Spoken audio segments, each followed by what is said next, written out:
So we're recording and live. And is Gretchen on board? I'm here. Okay. Hi, Gretchen. Hi, Mike. Welcome back, if only briefly. It's been a while. Yeah. Okay. This is the Community Preservation Committee meeting. Primary items on the agenda are 4 applicants giving their presentations for possible projects this cycle.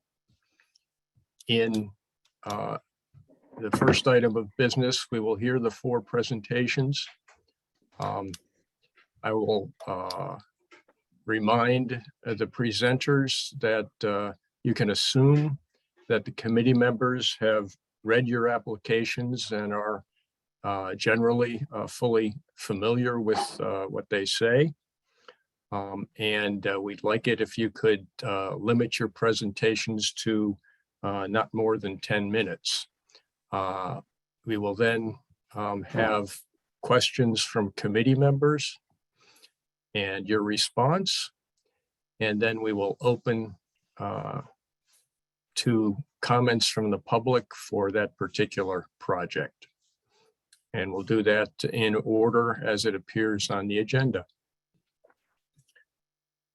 So first of all, I'd like to, I guess I need to take attendance. And so I'll ask the committee members, once you hear your name, to please unmute yourselves and respond if you're present. Mark Rosen. Present. I know that Don Walters will not be present tonight. Chuck Griffin. Chuck Griffin. Okay, Tom O'Brien.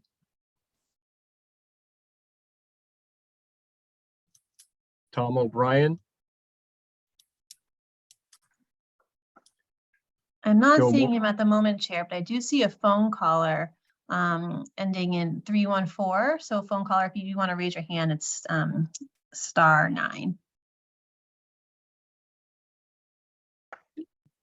Okay, Do we have a response? we don't. No. Okay. Joe Morgan, Here. Joe Texera.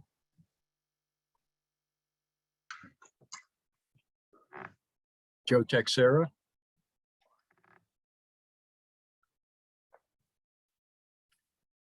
Jamie Gagnon, Here. Jane Healy. Here. Okay. Let's see, Tom's not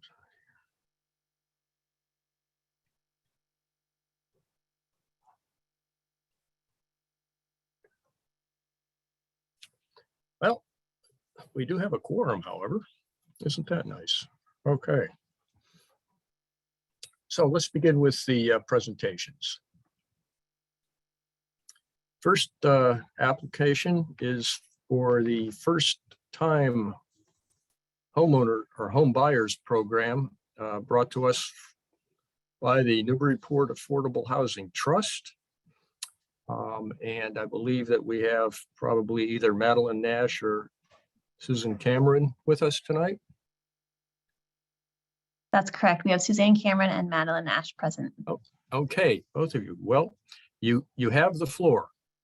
Thank you. Hello, committee members. Thank you for having us tonight. Madeline and I are here. We are the co-chairs of the Affordable Housing Trust. We are requesting tonight $250,000 to create a new first-time home buyer down payment and closing cost assistance program. This, unlike our current program, which serves home buyers earning up to 80% of the area median income, and is really only available for deed restricted affordable units. This new program will serve home buyers up to 100% of the area median income, and they will be able to buy any market rate unit that's available. So there are fewer restrictions. As you know, home prices all over the state are out of reach for so many. The median sales price here in Newburyport and last year in 2022 was just south of $900,000. Median rents are, also becoming out of reach. And so other communities in the state, in addition to, our housing trust, we're looking for ways to serve more home buyers to get folks into homes that have a real stake in the community. So this program will be, like, as I said, eligible first-time home buyers, so they can't have owned a home in the last 3 years. Their income cannot exceed 100% of the area median income. This is new. We talk a lot about low and moderate income housing. This is really for those who are, right in the middle. So we talk about the missing middle. We've heard many times that, with frustrated home buyers who want to enter into a lottery for a deed restricted home, but are just over that 80% barrier. And so we want to create something that will help folks who are still in need here in the community buy their first home. The difference between that this 20, so each down payment assistance loan will be limited to $20,000, and this is really a sum that will help folks get into the housing market. We have a couple of houses on the market right now that I was able to kind of take a look at, and anything in the mid 400s and below will serve this population really nicely. And in fact, with this down payment, will bring their total monthly payment for owning a home at or even below some of the rents here in Newburyport. So we hope to serve 10 to 12 families. This is 10 to 12 brand new homeowners, first-time home buyers here in Newburyport, and be able to welcome them to the community with this program. So I'm happy to take questions. I know that was kind of a, Madeline, did you want to add anything? Can you hear me? Yes, it looks Yes. like you can. Yes. Thanks, Suzanne. That was a good introduction. I mean, we on the trust think about the need for affordable housing all the time. I'm sure it's not something that the CPC, I mean, you have many other priorities as well. So if you have questions, please feel free to ask. But we're proud of what we've been able to do so far with our home buyer program. We're working with home buyers, first-time home buyers for the deed restricted units, and those are properties around the city. Some were created through 40B permitting, and some were created through our inclusionary zoning. And we're happy that we've been able to help people get into those units and preserve the affordability. But like Suzanne said, it's a very limited type of housing that we're currently assisting first-time buyers with. So we want to open it up, and we're excited. We know that this is going to be a narrow window of income eligibility for folks, but we want to give it a try. And we're very excited about this opportunity. So we hope that you will support us. Great. Okay. Any questions from the committee? Mark Rosen's hand is raised. Mark, you have the floor. Hi, thank you. Hi, folks. What is the area median income?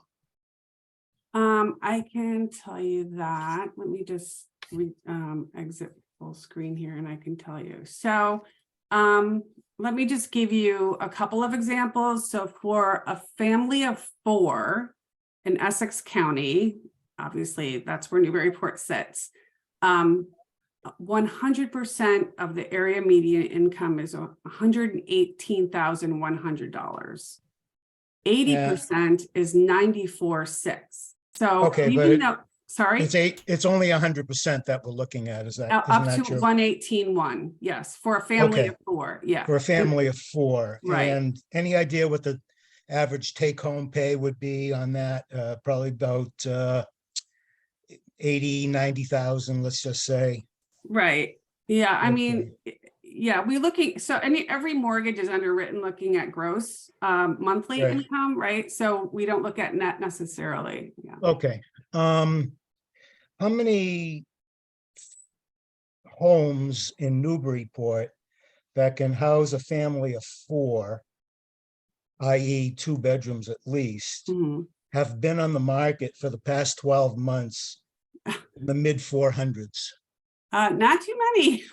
There Well, happen how to be- many? No, I don't know. I can get back to you with that number, but. Well, I think that's a critical piece of information because you're asking us to set aside $200,000. And I'm frankly doubtful that you'll find 10 families to buy a house for 450,000 that can house them properly in the next year or so. That's where I'm coming from. Right, Now, I think it's a wonderful program, but I'm not sure the numbers make sense because, well, just what I said, having been a realtor myself, as you know, Suzanne, Yeah. you know, if I was still a realtor today and somebody was looking and they had 2 kids and they were looking for a $450,000 house, I'm not sure what town I would send them to. And I know that, 1-bedroom condos are in that price range in this town, but that would be for a single person or maybe a couple. And then the income would have to be even lower. So I'm assuming. right. So I think just I to- think it's a great idea, but I don't think the numbers make sense. Yeah, so right now there are, I would say 3 or 4 homes. Some 2-bed, one is 2-bed, 1 bath at 449. That could house a family of 4, but there are a couple of condos, small, condos, less than 1,000 square feet, 1 bed, Yeah. 1 bath for under 400, and there was one even under 300. Well, you're talking- Because there is a need for these 1 beds. I mean, for folks who are currently renting, who are either, getting pushed out because of a conversion or some other reason, could easily purchase one of these homes. And, so I guess what I'm saying is we're looking not just at families of 4, we're looking at all family sizes. All right, so what is the median income for a family of 2? I pulled the numbers for a 1-person household, so it'll just be north of this. So 100% area median income for 1 person is $82,650. So, and 80% is $66,250. And The $82,000 would allow, 1 person to get into a 1-bed, 1-bath condo in Newburyport for $349. Sure, and you would be, did you say lending them 20,000 or giving them? No, 20,000, it's a deferred loan that will grant/loan. It will be forgiven after 5 full years. And if the borrower or the homeowner leaves, refinances, or sells within that 5-year period, it has to be paid back in full. So there's no, other than that, there's no deed restrictions. No. Mm-mm. Okay. No. So more than likely we'll have 10 single 1-person deals. It depends on the market conditions, if this waxes and wanes, and, if new units are, come on the market at these, lower prices? I mean, we just don't know. I think, Well, I think it's a safe assumption, Suzanne, that the prices in Newburyport are not going to drop dramatically over the next year.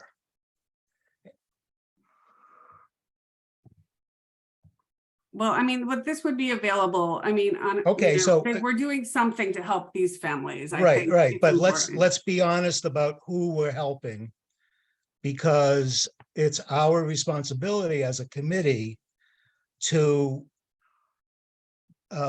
grant money to programs that have, a wide effect on the population. So I think it's I'm not sure how I would vote. I'm just saying that the example you presented was a family of 4, but it's unlikely we'd help a family of 4.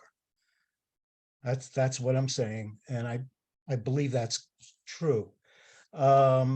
Single people, 1 bedrooms, 350, that's fine, but it's a very small population we'd be serving. And that's just the facts as I see them. And like I said, I'm not sure how I would vote, but I think it's fair to, make a proposal in line with the market conditions that are current and are going to be the same for the foreseeable future. Hey, Jamie Gagnon. Question?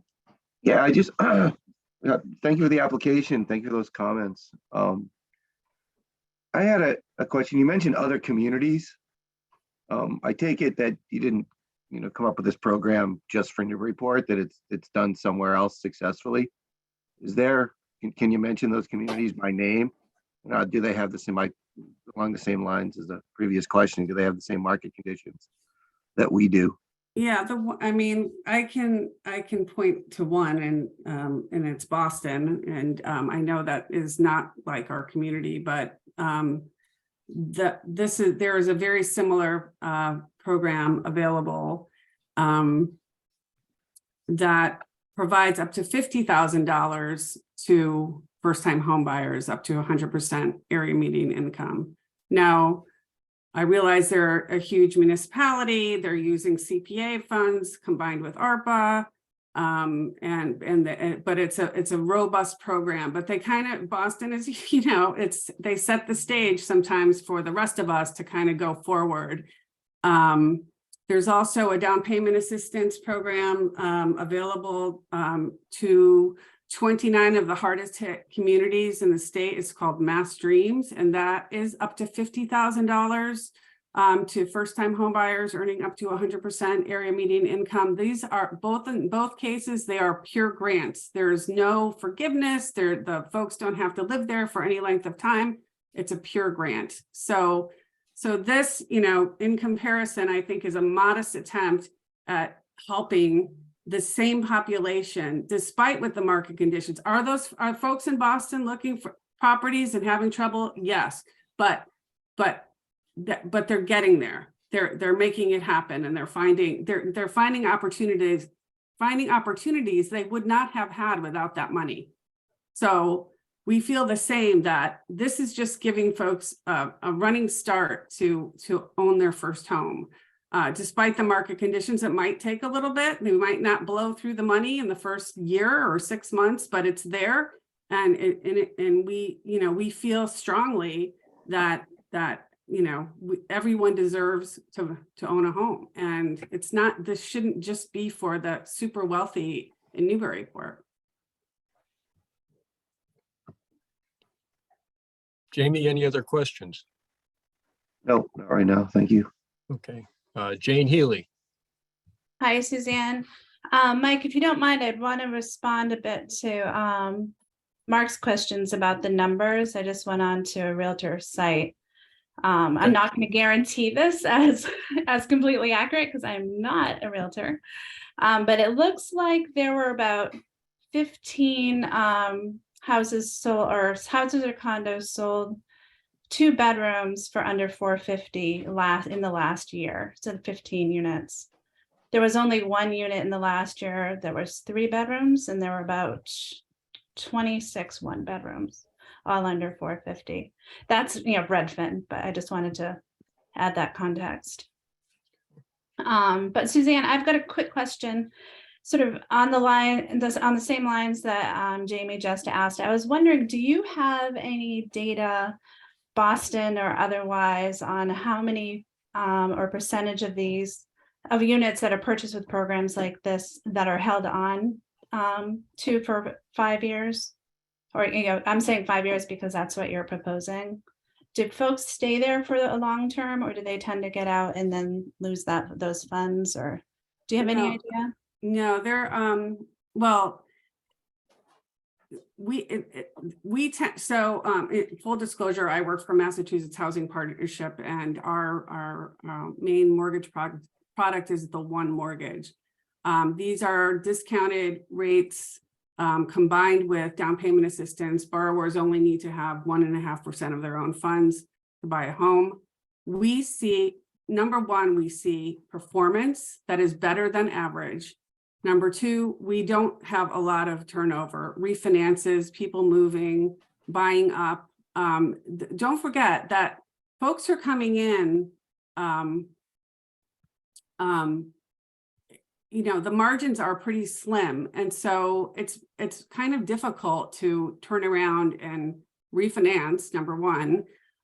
If in our case here in Newburyport, if they were to sell before 5 years, then we get that money back, right? To use it for another home buyer. It's not like they're running away with the equity. It's only after 5 years that they are, eligible, which any first-time home buyer who's in a starter home, we've all done it, will live there for a certain period of time and then move on to something larger or in a different area. I mean, there's a million different reasons to move on. So the average in the mortgage world, the average life of any one mortgage, not just one mortgage, all mortgages, is about 7 years. So folks tend to hang for about 7. Some stay for a longer period of time. We find our home buyers stay for much longer than that. Okay, thank you. Hope that helps. It does. Thank you. Thanks. Is it safe to assume that we're probably looking at a 2-year horizon on how this program might work? It depends again on the market conditions. It depends on who's going to step up to buy. I think, as I said earlier, Mark, we're looking at, I don't think there's going to be any one family size dominating, but I think that no matter who, we're not. It really depends on the market conditions and who's ready to buy. I think this could potentially blow out of the door immediately. I don't think it's going to, like right now, we still have a $90,000 remaining for our down payment assistance for our deed restricted properties, because we don't have any, right? We have nothing being built. Well, we have one being built, but those come on very slowly. In regular market conditions, we'll see properties coming on. And I think that, if once this program is advertised, I think, we could see some really real success. But we can't predict the market conditions, so we can't predict who's going to step up. But, it could be a year, it could be 2. So. Okay, thank you. And any other questions, committee members? Jane, your hand's still up? Sorry. Okay. And again, Any I just other? wanted to reiterate that this is, we're talking about 10 to 12 first-time home buyers. This isn't, Right. These aren't huge numbers of people. Right. Oh, understood. Yeah. Understood. Yeah. Jamie Gagnon, you have another question. Yeah, I just had a question about how do we come up with a 240,000 when the program's never really, it's just in the city of Boston and now Newburyport. How do we come up with $250,000? How did we come up with that amount? Yeah, why do we decide 240? I think we said, do we help 5 families? Felt like it was too little, right? Like 10 families seems like a greater impact and you know, a very, you know, it's a very big win, I think. And that's how, then we just did the math, basically. That's what it came up to. Okay. Thank you. Any other questions from the committee? Are there any members of the public who would like to make comment on this application?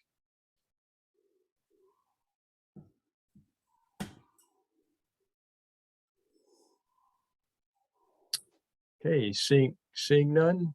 Am I correct, Caitlin? There are no public comments? I'm not seeing any hands, Chair, but I will note that Tom O'Brien, CPC member, has joined the meeting at around 7:05. And then we had Chuck Griffin, CPC member, join the meeting at about 7:20 for the Excellent. record. Okay, thank you. Welcome, Chuck and Tom. Okay, if there are no other questions, then thanks, Madeline and Susan. We can move on to the next application, which is from the Newburyport Custom House for masonry repair and portico roof repair. Chris Silva is present, I believe. Yes, Chris Silva, the Executive Director, Custom House Maritime Museum. And with me is Greg Calling of Merrimack Design, our project manager. Welcome. Hello. Chris, you have the floor. Well, I do.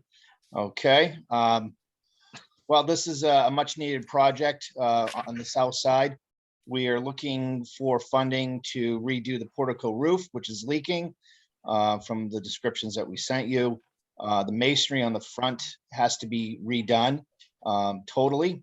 A lot of the lead flashing and the upper ledge around the roof line needs to be repointed. I can step in and give a little bit of background for this project. In 2020, we requested funding for a feasibility study for interior climate control systems.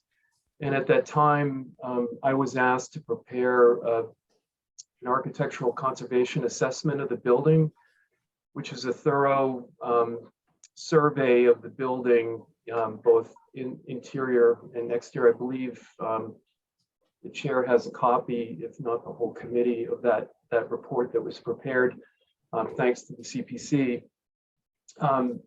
And the results of that report were a series of recommendations that were priorities for repairs to the building. And during the investigation, and this included a thermal envelope engineering firm who also took part in the surveys and investigations, we uncovered some problems on the east facade facing the New England development property in Oldies. And then on the water side portion of the building, where there are exposed masonry joints, there's still in those two facades, there are ferrous metal wedges that remain. In 2013, we did a full 100% cut and repoint repair of the Water Street facade, the front of the building, and then on Custom House Way and the alley on the west side of the building. So those two facades are in good shape. There's some minor issues that need to be addressed at the on the south facade up at the entablature. But what we're doing, so the results of the investigation were that we've discovered that there was repointing work that was done in 2005 that was the mortar mix was not reviewed by a preservation consultant, and the work was not overseen by an architect, and some of the work was not done properly. Many of the iron setting wedges remained between the stones, and you'll see examples if we put down a couple slides. There are pages from the report that I'd like to share with the committee. Actually, go to slide 5, please. Oh, I'm sorry. Next slide. So these are pages from the report that identify some of the problems that we have. There's cracking. There are open joints where bulk water is getting into the building. And you can see at that window photo on the upper right that there's water entering at the sill, and then it's exiting out in that vertical joint beneath the sill. And then on the upper left, that's the northeast corner of the building, which is the most exposed portion of the building. It faces the storms coming in off the ocean from the northeast, so that gets quite a bit of wear and tear. And actually, unfortunately, that portion of the building has had some structural movement where that corner pilaster has moved, and the joint is now, I believe it's about 1.5 inches, which is wide. It's 1.5 inches wide, and when it should really be about 1/2 inch. And that joint continues to move, and the mortar has cracked and failed. Water again is getting into that joint, and we're proposing to remove that failed mortar and put in a soft joint with a backer rod and prevent water from entering the building. And the same with the upper left slide shows open mortar joints, and then there are also iron setting wedges. If you go to the next slide, please. These are from the engineer's report showing these areas. Next slide, please. And again, this is the bottom photograph is a close-up of exposed iron setting wedges, which when they get wet, they rust jack and they can crack the stone. So we're requesting money to have a preservation mason company come and do spot repairs and on the east facade and the north facade to correct these problems. It's not a full cut and repoint like we did in 2013 on the south and the west facades. This is an effort to buy us a few more years, and before these two facades have to be 100% cut and repointed.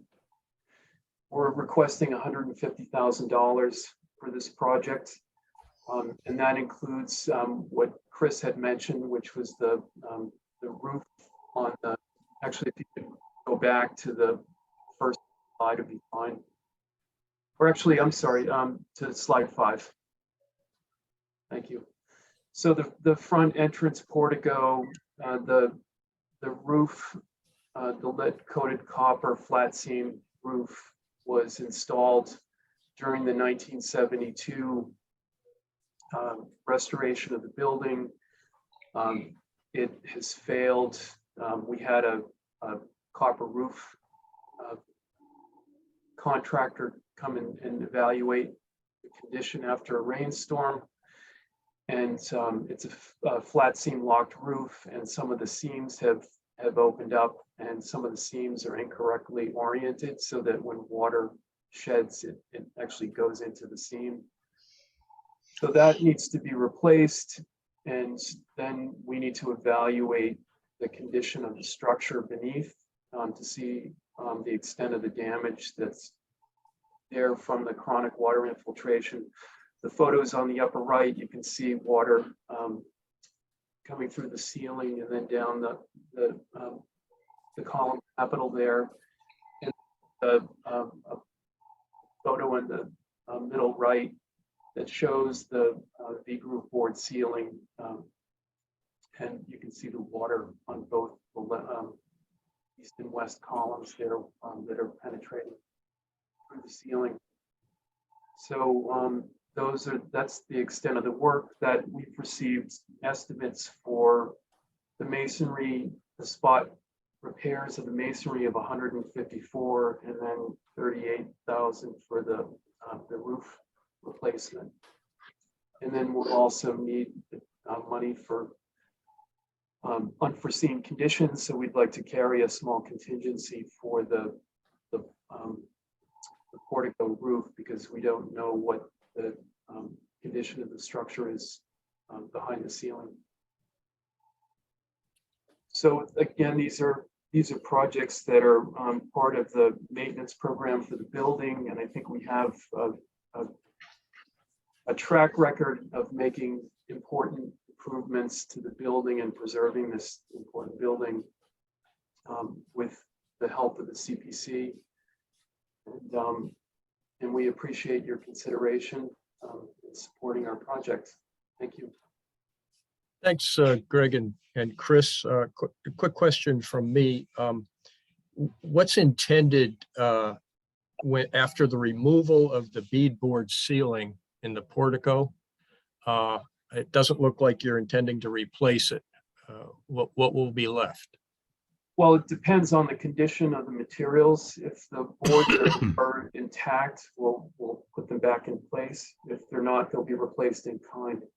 Oh, they will be replaced in kind. Okay, good. And what's the reasonable life expectancy of the portico roof repair?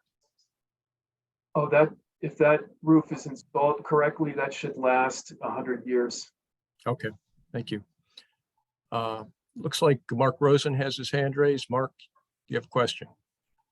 Hi, Greg.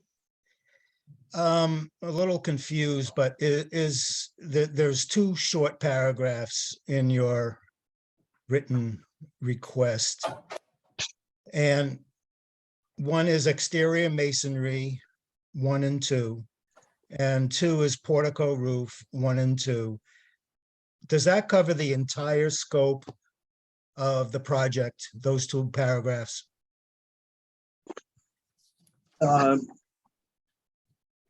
Well, I'm looking in the application here. What section are you referring to?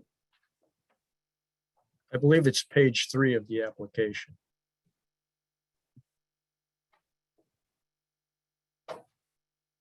Those are that is an excerpt from the conservation assessment that I prepared. Those are the priority treatment recommendations. Is that what you're referring to?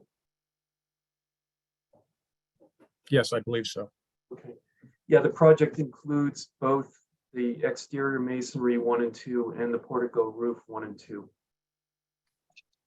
And that's the entire scope of the project?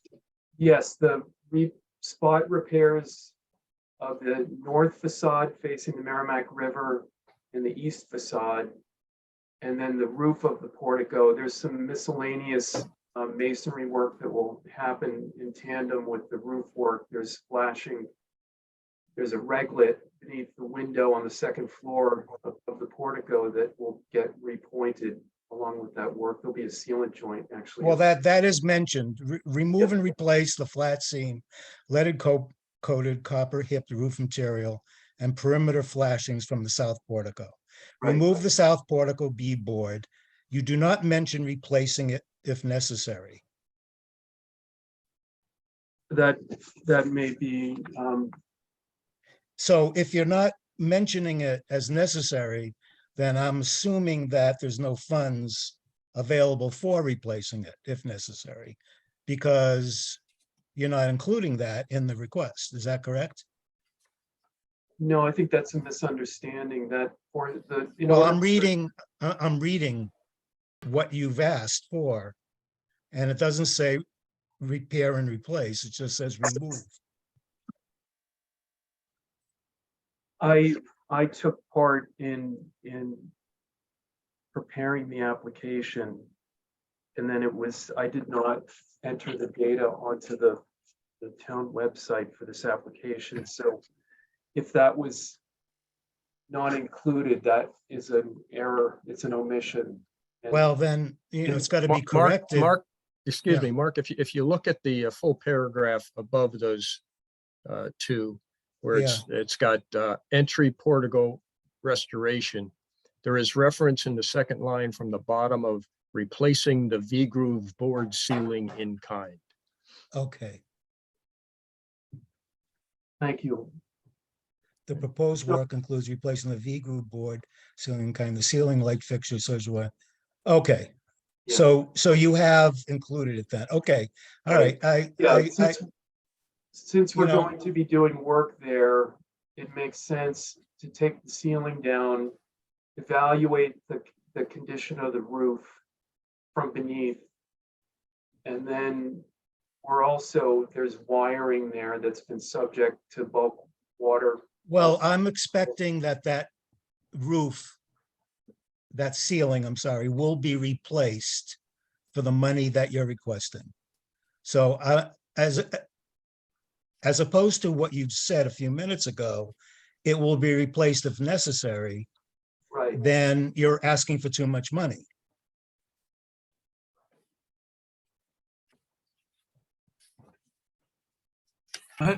Well, I guess I don't understand your question. It's not a question, it's a statement of fact that you've included work.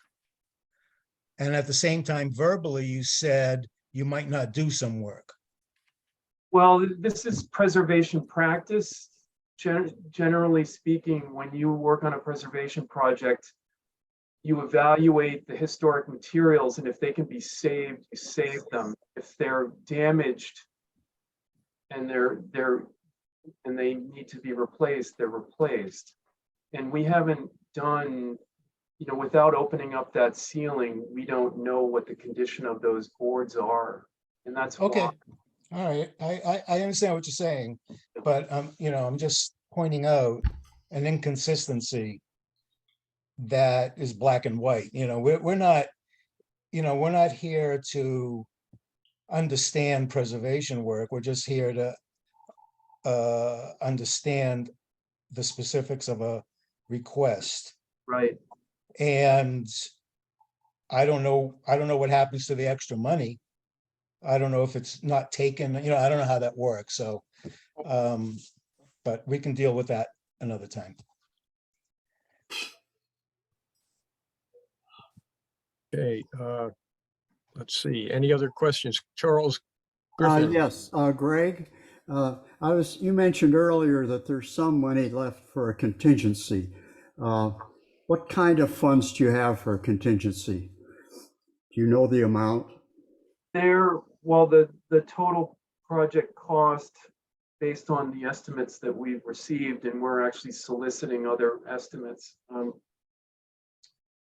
We have a total project cost of 192. And we have, there's the Custom House, the Maritime Society is putting $25,000 towards the project. They've applied for a matching grant from Preservation Massachusetts for the project, which is another 25. So that gets us up to 142.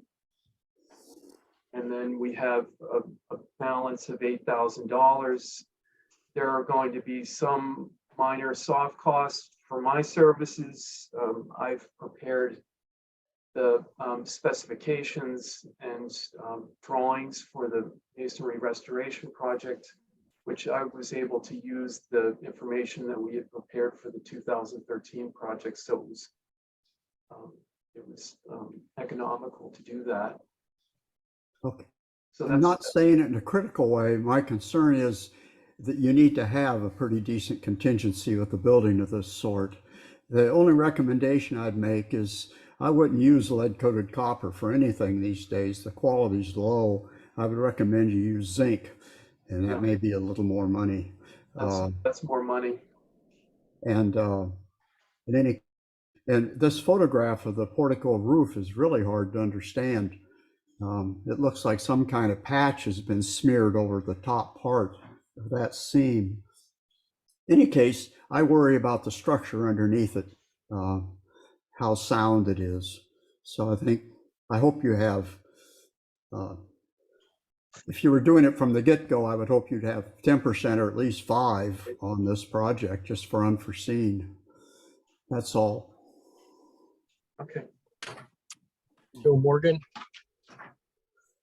Yes, thank you. I wanted to ask Greg about the work that needs to be done on the north and east facades. Apparently, there's just stabilization work owned here. How long can that endure, that stabilization work, before the repointing and mortar restoration should take place on those facades? Well, the intent was by some time until the institution could raise additional funding to do a full cut and repoint. We actually did receive an estimate to do a full cut and repoint, and it was north of $350,000. So that's a significant amount of money. Did you get competitive pricing on that? Did you get multiple price bids? We're still working on getting in some additional cost estimating for the project. It'd be interesting to eventually hear what the budget should be for that. But do you know how long can the facade endure, anticipating that there probably will be continued water infiltration and damage over time? How long do you think? I think that we could get another 5 years with the work that's being done, that's proposed to be done. I mean, if money was no object, we'd do a full 100% cut and repoint. But Sure. Cost of the work these days is it's difficult to come up with that amount of money. Right. Okay, well, thank you. Sure. any other questions from committee members? None. Are there any questions or comments from public participants?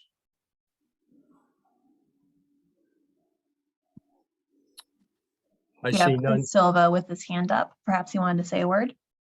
Oh, that was a while ago. I was going to respond to Mark Rosen's question about the budget, and Greg laid that out just after that question. So, Okay, thanks, Chris. Okay, no members of the public wishing to comment and no further questions from the committee. I'll thank the presenters and we'll move on to the next application. thank you. Thank you very much.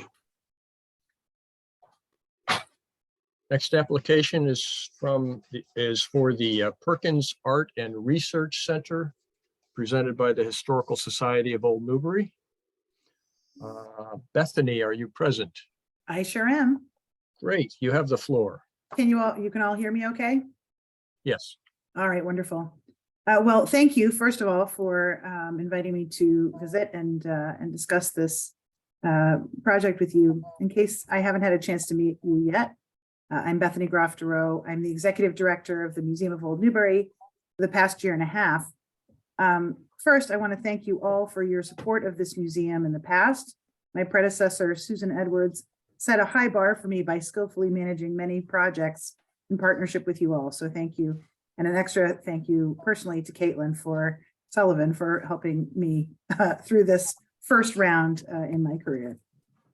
So today it's my pleasure to be here to ask for your support for the preservation and rehabilitation of the third floor of the 1808 Perkins Printing and Engraving Plant, which we refer to as the Perkins Mint, to allow for this building to function as its intended use as a collections resource at the Museum of Old Newbury. This enhanced storage will preserve our existing collections, which fit the allowable use of CPA funds for the preservation of real property, document, and artifact. I hope you will consider your support of this project as we pursue CPA funding, which we will then leverage to complete the remainder of the work with other grants and donations. Next slide, please. As you all know, the Museum of Old Newbury in all its iterations has been preserving and collecting the history of present-day Newbury, West Newbury, and Newburyport since 1877. We have an extraordinary collection, and this is an extraordinary time for collecting. Next, please.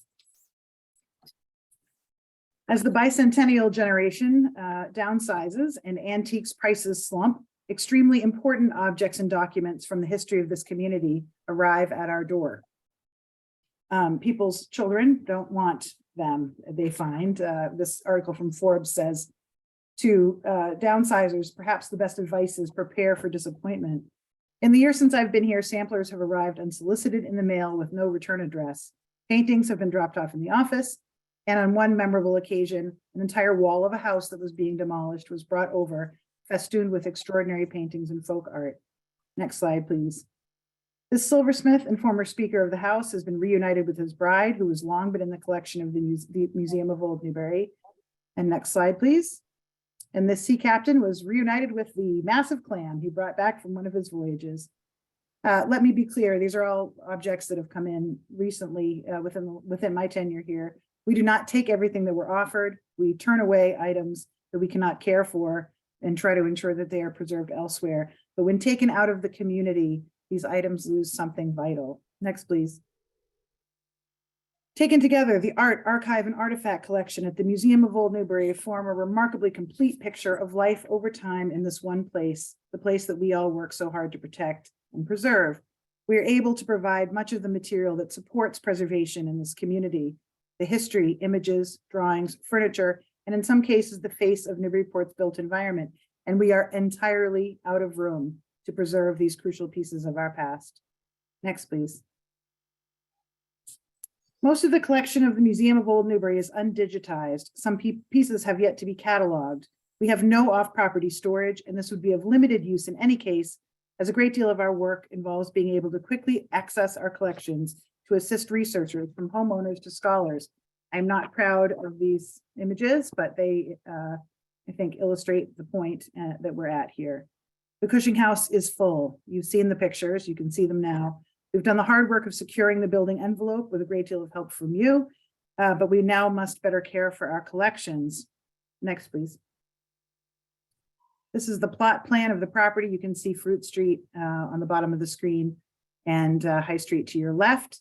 The orange arrows, the one on the left is the office door, just to orient yourself. The one on the right is the gate to the garden, which then leads directly past the carriage house and takes a right, and the Perkins engraving and printing plant is on the campus. It is now much more easily accessed thanks to the wonderful landscape project that's been completed over the last several years. But that is the location of the Perkins building. The Perkins engraving and printing plant was built for Jacob Perkins, a silversmith, engraver, scientist, and inventor in 1808. 2 centuries later, it became part of the campus of the Museum of Old Newbury. And it was stabilized and restored.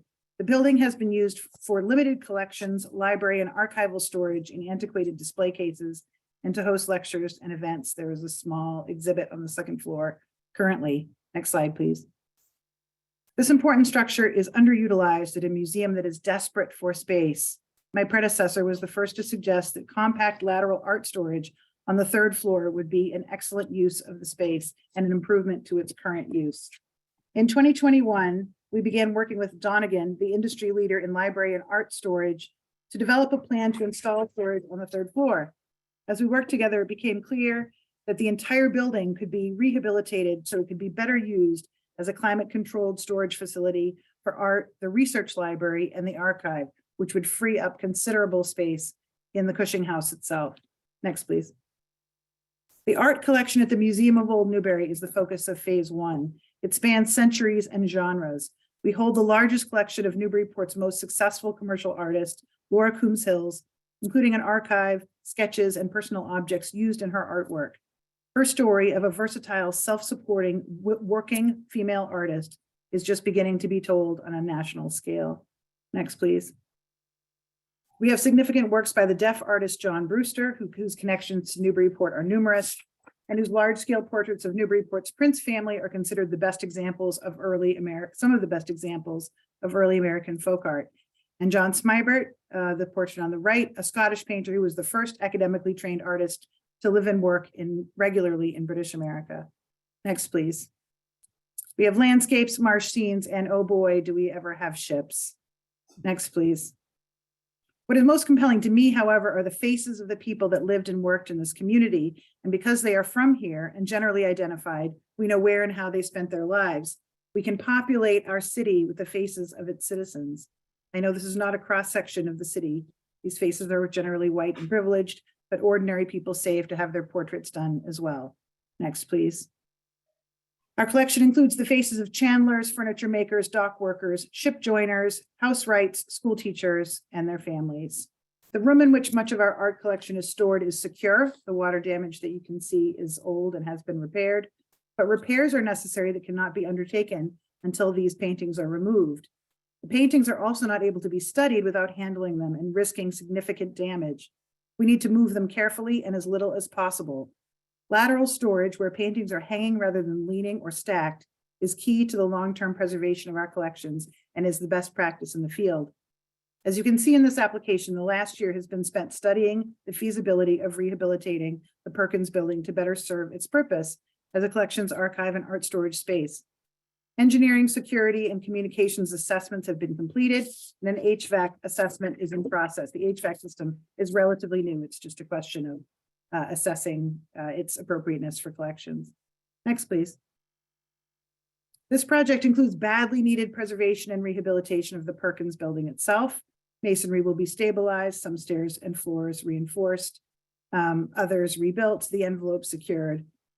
In addition, in its current form, the building is infrequently visited except for routine security checks.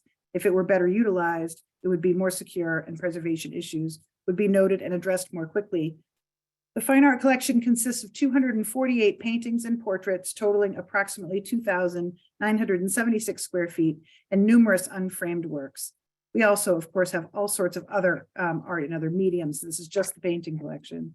The museum is only able to display approximately 1/3 of the framed paintings on its walls at any one time. Next, please. The total square footage available, this is the 3rd floor of the Perkins Building. In the Perkins Art Storage area is 3,360 square feet, leaving over 30% of capacity for future collections when you subtract the number of paintings that can be displayed on the walls. An additional 180 square feet of flat storage will be available for unframed and oversized works. Next, please. The Community Preservation Coalition report notes that, quote, in 2006, the CPA statute was amended to include documents and artifacts within the definition of historic resources. Since that time, many communities have used CPA funds for preservation projects of documents and objects, including document conservation and restoration projects and improvements to storage systems like this project. Though the storage system is the lion's share of this funding request, and it is not bricks and mortar, but modern steel, I would encourage you to consider it in the same vein as a climate control system. After all, a building must be considered in the context of its use. First of all, this project preserves the world-class art collection held by the museum. It allows the Perkins Building to be used for the purpose which it is best suited and to be better utilized by the community. It will allow access to our incredible artwork that is not possible now. Lastly, it allows for the preservation of the Cushing House Museum, which is currently carrying the literal and figurative weight of our collections. Next, please. I would like to close with an anecdote. I will say that since I did this report, 2 additional works of art have entered the museum today. It is an ongoing issue. Very significant works came in today. I would like to close with an anecdote. Several months ago, a woman came into the museum with this painting and a great deal of information that had transferred to them from the previous owner of their house on Market Street. They had sold the house, but when the time came to transfer this treasure, painted by Waldo Pierce, who owned the house until his death, the new owners declined. This woman was on her way out of town and a bit frantic about what to do with this treasure that she had been left and would now be lost to the house and the community. She came to us.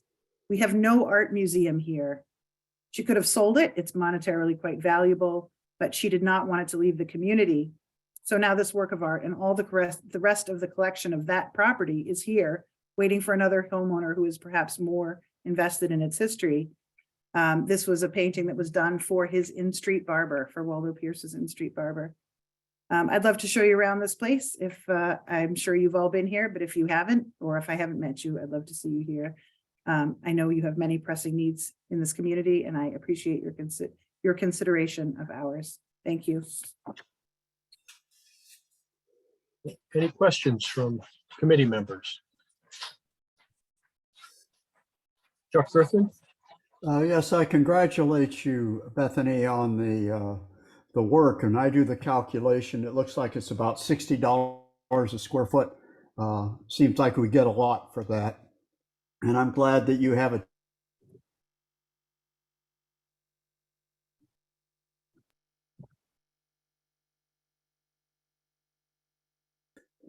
In some form. Is that correct? I'm sorry. You froze for me for a moment. Do you mind repeating your question?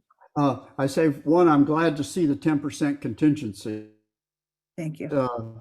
It looks like we're spending about $60 a square foot.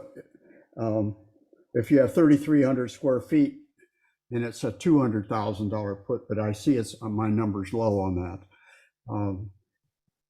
Are those bids that you have that are listed on page 17? Those are costs from suppliers? So the primary cost is the cost of the steel systems itself. And we tried to get multiple bids for that. It turns out that Donegan is the supplier for the industry standard unit.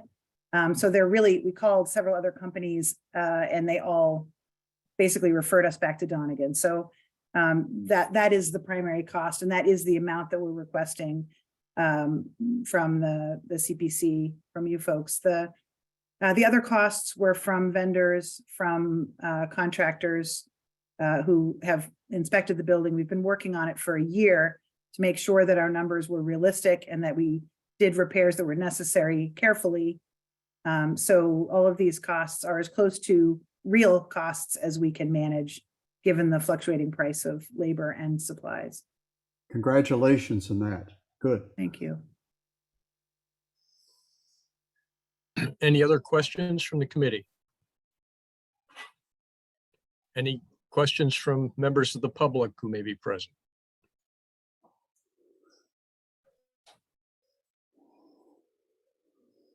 Okay, seeing none. Caitlin, am I correct? There are none? You are correct, not seeing any at this time, Chair. Okay. I'd just like to echo Chuck Griffin's congratulations to you for a very complete package here and your presentation. Thanks very much. Thank you. Thank you very much. Moving on to our fourth application for the evening is brought to us from the City of Newburyport Mayor's Office for City Hall renovation feasibility study. I believe Kim Turner is with us. Yes, thank you, Chair. You have the floor. Thank you. It's nice to be in front of you again this year. I always appreciate the time the CPC puts into these applications, and you have quite a few of them to consider this year. The City of Newburyport Mayor's Office would like your consideration for a $47,000 feasibility study to be conducted on City Hall. And actually, Caitlin, I'm going to have you stay on this slide while I continue on to the next one. City Hall is a contributory property for the Newburyport Historical District. And as such, we are applying under the historic preservation category of the CPC. The Newburyport Historical District is on the National Register, and City Hall itself was built in 1851. The architect was Frederick J. Coffin, and the style of architecture is Italianate. And I just want to read a quick snippet from the National Register about the building. Quote, "The building's plan resembles that of earlier public buildings. However, its large scale and exterior facings of pressed brick laid up in stretcher bond trimmed with dressed brownstone mark the introduction of these details into local architecture. Characteristic of its style, the building possesses a deep boxed cornice with brackets and an ornate bracketed hood over the entry." And you can see that displayed here in this picture. Caitlin, could you please skip over the next slide and go to slide 3? Thank you. So the reason we're asking for this is a 28,500 square foot building. Right now, it is quite overcrowded and outdated, and the history of the building is somewhat obscured. The public experience as you walk into this building is a bit chaotic. There's not a lot of wayfinding for the public to reach the offices that they're looking for. There's no way to really celebrate the history of the building. A lot of the offices are scattered and they're not organized effectively. And there's a lot of storage in the building, some of which would behoove to go to Bethany at the Museum of Old Newbury, because there's a lot in the eaves and the basement here. So what we are asking for is funding to do a feasibility study to help study these things, wayfinding, office space organization, storage and upgrades, including AV, IT, and HVAC. Next slide, please. We're lucky enough to have a full set of electric drawings from Jonathan Woodman's office from back in 1993, which our architecture team can use as a basis to start this work. Next slide, please. And I'm going to keep this very short since you'll be hearing a lot more from me at your next meeting. But in short, again, the mayor's office is looking for $47,000 in CPC funding to hire a consultant to conduct a preliminary analysis and review of the building, as well as a review of permit requirements, code analysis, to provide a schematic design and phasing along with cost estimation. The breakdown of the funding is provided in the application, but just roughly 28,000 would be for architecture. An IT and audiovisual consultant is 10,000. Cost estimation is 5,000, and reimbursables are 4,000. So that's what gets us up to the $47,000 total. I'd like to open it for questions, and thank you again for your consideration of this project. Questions from committee members? Yeah, I have one, Kim. I note that the building is subject to a preservation restriction. That's correct. And the restriction, although it is bare bones as having originated back in the late 90s, it carries with it a reference to the inventory that was taken when the building was put on the Massachusetts list from the national list. And it does reference that any changes in the building, including to the interior, need to be sensitive to the significant historic aspects of the structure in and out. So I guess my question is, will your architect be prepared with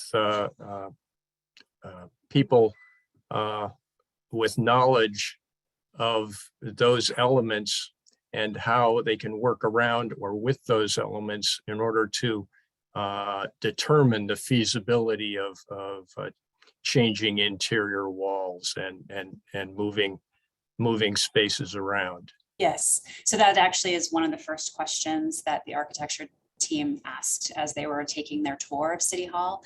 They've been provided with a copy of the preservation restriction, and they're well aware of the parameters by which that they need to design this. Right now, I don't think we're thinking in terms of moving walls and such. It's more the flow of the offices, how their adjacencies line up, and how to sort of give a bit of a freshening up, and again, the experience from the public to celebrate the history. So even things such as painting or anything like that would be viewed through that lens of that preservation restriction. Thank you. Joe Morgan, your hand is up. Yes, thank you, Chair. You basically asked my question, but I did want to just probe that a little bit more.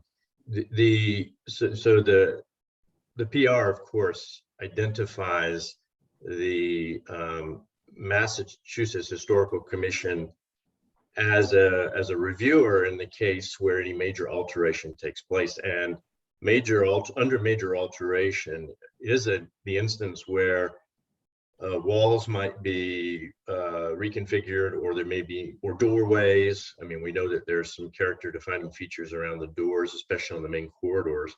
I mean, so I think that I would propose that the historical commission have an opportunity to review the feasibility study at some point, maybe even prior to its completion, to understand a little bit better how the consultants are thinking in terms of their space planning,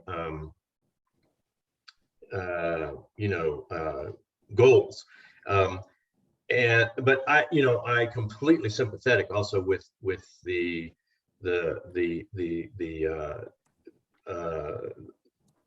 project, because I mean, I walked through the building today, and it it really is a very inefficiently used building. You just looking off of the corridor into some of the office suites.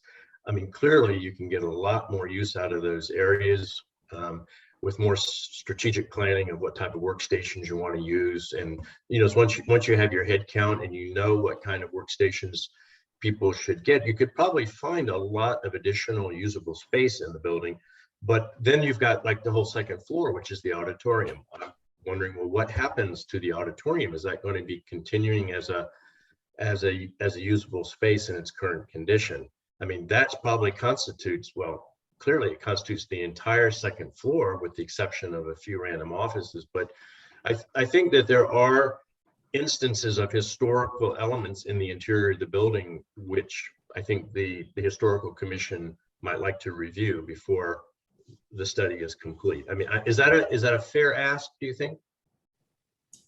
Yeah, are you asking me? Absolutely. Yes. And yes, I think absolutely. And I don't think anyone has the intention of dividing up the auditorium into office spaces, for sure. But I agree with you that the spaces are used quite inefficiently and ineffectively. We have office spaces tucked into the edges of the auditorium that receive all the sorts of noise and whatnot as people walk across the auditorium, or as people are rehearsing for performances and such. So yes, this is primarily to look at how to better and more efficiently use the space within City Hall, while again celebrating its historic character and the way that it does support the civic nature of what a City Hall should be. So yes, I think that it's totally reasonable to include the Historical Commission in any preliminary feasibility study, and I have every intention of having the architectural team do that. Great, thank you so much. Any other questions from the committee? Are there any members of the public who would like to question or comment?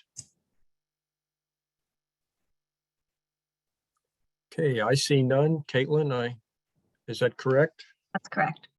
Okay. Kim, thank you for your presentation and your application. Thank you so much. Okay, we will move on to regular business here. Caitlin, from the last meeting, there were a couple of questions about the budget that came out of Ethan's office. And one question was raised on an explanation on the revenue turnback line that's in there, at 200,000. Did you have an opportunity to get any feedback from Ethan? That is right. I do remember that question. I have not had a chance to connect with him on that, but I will have that ready for you at your next meeting. Okay, and when you do talk to him, ask him if he can, if he is able to give any estimate as to when the two bonds might be issued. Okay, yes, we'll do. The ones from last year. Okay. Anybody else have any other business they'd like to discuss in item number 3? Okay, I have no further updates. Is there anything from the planning office? Not at this time. Thank you. Okay. We have in our packet the minutes from the meeting of January 19th. I'll entertain motion for approval of the minutes. So moved. I'll And a second? I'll second it. Okay, any discussion? Right, we'll take a roll call on approval of the minutes as presented, the minutes from January 19th. Mark Rosen, Aye. Chuck Griffin, Aye. Tom O'Brien, Aye. Joe Morgan, Aye. Jamie Gagnon, Yes. Jane Healy. Yes. Chair votes yes. Thank you. The minutes are approved. This will confirm that our next meeting is 2 weeks from tonight, the 16th of February at 7 p.m., again by Zoom. And it'll probably run a little bit longer than we've run tonight, since we've got a little longer list of applications. But it will be enjoyable nonetheless, I guarantee you. Okay. Any other questions or issues of business? Oh, then I think we can safely adjourn the meeting and see you in 2 weeks. Thank you. Thank you. Thank you, Chair. Thank you.